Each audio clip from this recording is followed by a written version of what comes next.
Very good morning students, how are you all? I am your class teacher and today I am going to teach you English of class nursery. तो बेटा अभी तक हम क्या क्या पढ़ चुके हैं? अभी तक हम पढ़ चुके हैं A to Z picture book में से हमने अल्फ़ाबेट्स रिकग्नाइज़ किए हैं।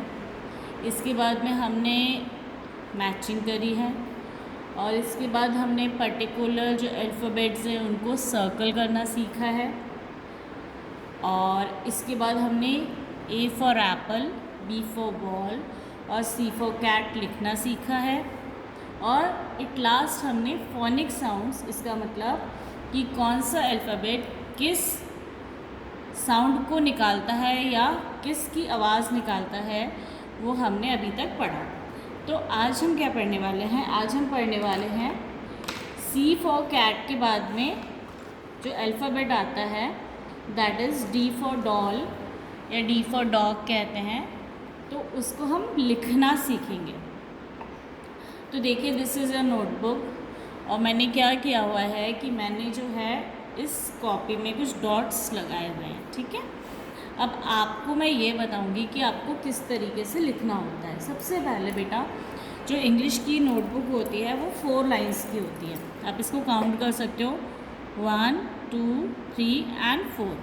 तो ये 4 लाइन्स की नोटबुक होती है जिसमें कि कुछ अल्फ़ाबेट्स ऐसे होते हैं जो हम 3 लाइन्स में लिखते हैं, कुछ अल्फ़ाबेट्स ऐसे होते हैं जो हम 2 लाइन्स में लिखते हैं, कुछ अल्फ़ाबेट्स अपर लाइन्स में लिखे जाते हैं और कुछ लोअर लाइन्स में लिखे जाते हैं। तो अभी जो हम लिखना सीख रहे हैं दैट इज़ कैपिटल D। तो कैपिटल मीन्स बड़ा वाला और D for doll, D is a alphabet. तो यहाँ पर मैंने क्या किया हुआ है, मैंने डॉट बनाई हुई है वेरी फर्स्ट लाइन पे। तो आपको भी अपने पेरेंट्स की हेल्प से क्या करना है, ये डॉट बनवा लेनी है। और इसके बाद में हमें क्या करना है कि first of all we have to count 3 lines 1 2 and 3। और जो थर्ड लाइन है उस पर हमें अपने आप डॉट बनानी है। उसके लिए हम अपने मम्मा को नहीं बोलेंगे, उसको हम खुद ही बनाएंगे। तो 1 तो this is line, second and third. और इसके बाद क्या करेंगे, हम इस डॉट को इससे मिला देंगे।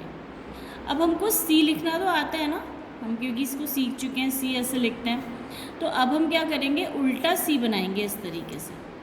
तो इसका मतलब हम यहाँ पे क्या करेंगे, ड्रॉ करेंगे उल्टा C। फिर से मैं आपको बताती हूँ, this is the point which is on very first line. ये बहुत फर्स्ट लाइन पे जो बना हुआ है पॉइंट डॉट, ये फर्स्ट लाइन पे बना हुआ है। मैंने आपको बोला कि जो D है वो स्टार्टिंग की 3 लाइन्स में लिखा जाता है। तो हम यहाँ से काउंट करेंगे 1 2 एंड 3। तो ये जो है 3 है, तो यहाँ पे हम क्या कर लेंगे, एक डॉट बना देंगे और इसके बाद हम एक स्टैंडिंग लाइन बनाएंगे, इन दोनों को मिला देंगे और इसके बाद हम इस यहाँ पे उल्टा C बनाएंगे। तो this is alphabet D।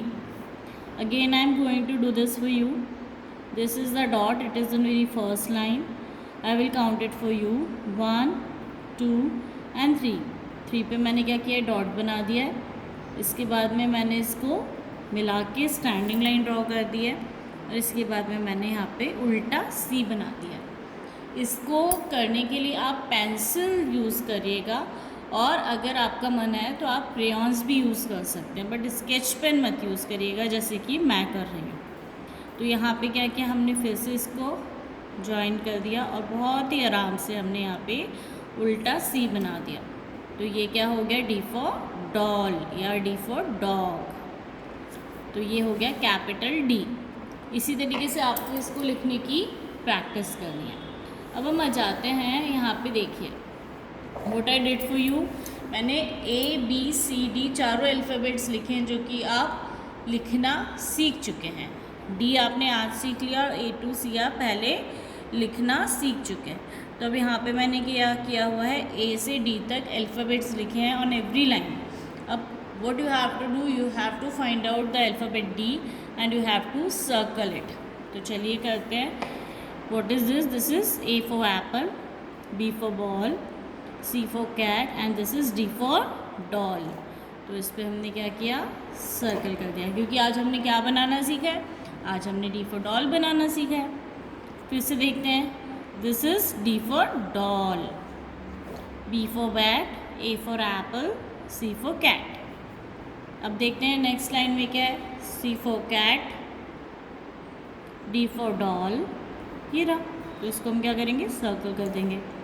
B for bat and A for apple. Now on next page what I did, I write down the alphabets A to D here and D to B or A to D here. अब what you have to do, you have to match the same alphabets. जो same alphabets है वो आपको match करना है. अब फिर I told you कि आप इसको पेंसिल से भी कर सकते हैं और आप इसको कलर्स से भी कर सकते हैं. So what is this, this is A for apple. अब हमें सामने वाली लाइन में क्या फाइंड आउट करना है, A for apple find out करना है. Is it A for apple? No. Is it A for apple? No. Is it A for apple? Yes. तो हम इसको किससे मैच कर देंगे, इससे मैच कर देंगे. चलिए next is B for ball. अब यहाँ पे हम ढूंढते हैं B for ball कहाँ लिखा हुआ है. Is it B for ball? No. Is it B for ball? No. Is this B for ball? No. Is this B for ball? Yes. तो हम इसको मैच कर देंगे. What is this? C for cat. So we have to find out C for cat. Is it C for cat? No. Is it C for cat? Yes. So we will match it. What is this? D for doll. तो ये क्या है? Is it D for doll? Yes. अभी तो हमने बनाना ही सीखा है. तो ये क्या है? D for doll. तो हमने इसको क्या कर दिया, मैच कर दिया. नेक्स्ट पे आते हैं. नेक्स्ट पे one side I have written A to D for you and then one side these are the picture. तो इन पिक्चर्स को हम किससे मैच करेंगे, अल्फ़ाबेट से मैच करेंगे. A for बॉल होता है, नहीं होता. A for एप्पल होता है, होता है. तब हम इसको क्या करेंगे, A for एप्पल को A से मैच कर देंगे.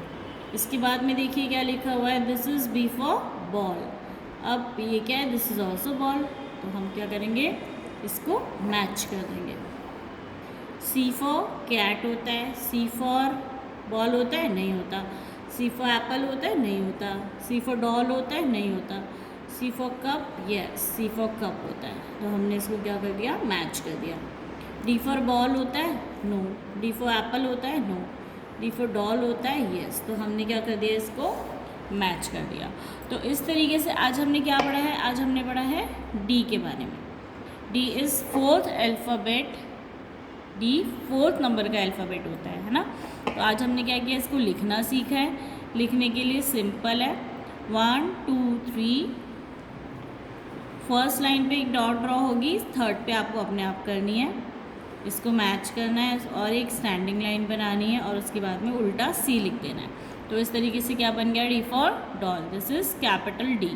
इसके बाद में हमने कैपिटल D को फाइंड आउट किया और हमने उस पर सर्कल किया. आफ्टर दैट हमने सेम अल्फ़ाबेट्स को मैचिंग किया और उसके बाद में हमने अल्फ़ाबेट्स को पिक्चर्स से मैच किया. तो यही प्रैक्टिस आज के दिन आपको करनी है इंग्लिश में. और I hope that you all understand this. आपको सबको ही अपने पेरेंट्स की, मम्मा की, पापा की हेल्प से करना है. सो थैंक यू बेटा. Have a nice day. Bye bye.